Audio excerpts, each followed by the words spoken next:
Hello, once again, welcome back to Hardin 77 YouTube channel.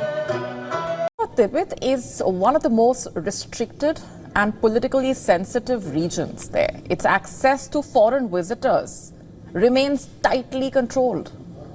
Beijing has maintained a tight grip on Tibet since the Dalai Lama fled to India in 1959.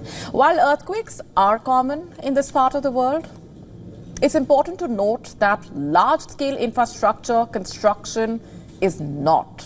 The dam building and mining activities across the Himalayas are polluting and disturbing the already fragile ecosystem, particularly by China.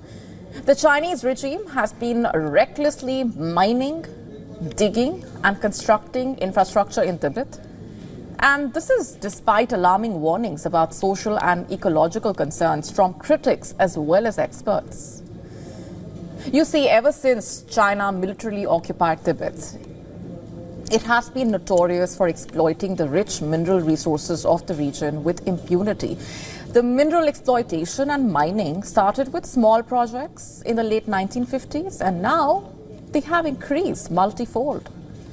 China has expanded its mining activities along the Himalayas. It has rapidly scaled up and established numerous new mines in the so-called Tibetan Autonomous Region.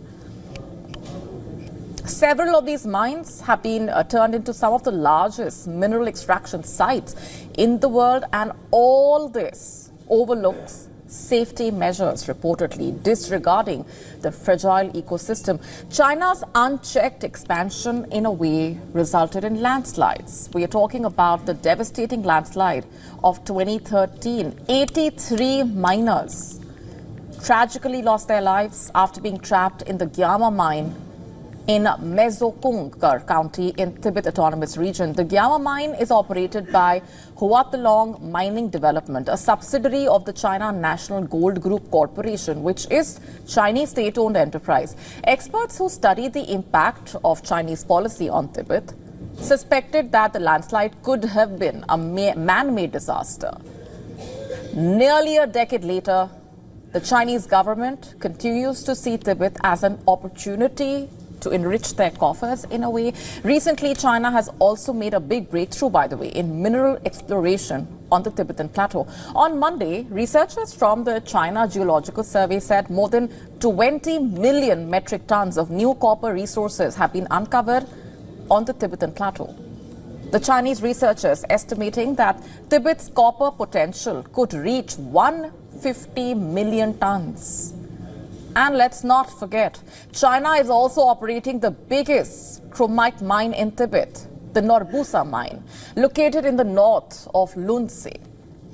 In Tibetan language, Norbusa means land of gems. And the Chinese regime, it seems, is plundering this land of gems. It's not just copper or chromite. China is also mining for gold and lithium in Tibet. So far, China, the world's biggest EV market, largely relied on other countries for lithium supply. But recently, China has started exploiting the Tibetan Plateau, which is said to be around 85% of the country's total lithium reserves. If all this information is coming as a surprise for you, do not beat yourself up. The reason you don't hear about this often, perhaps, is because the Chinese government has clamped down on modes of communication. It's thanks to the latest commercially available satellite imagery that one is able to come to know about the extent of China's exploitation of Tibet. For China, Tibet is a land of opportunity, waiting to be mined and exploited. But scientists have raised concerns about how the Tibetan Plateau, the rooftop of the world, is geologically volatile and vulnerable to earthquakes and landslides.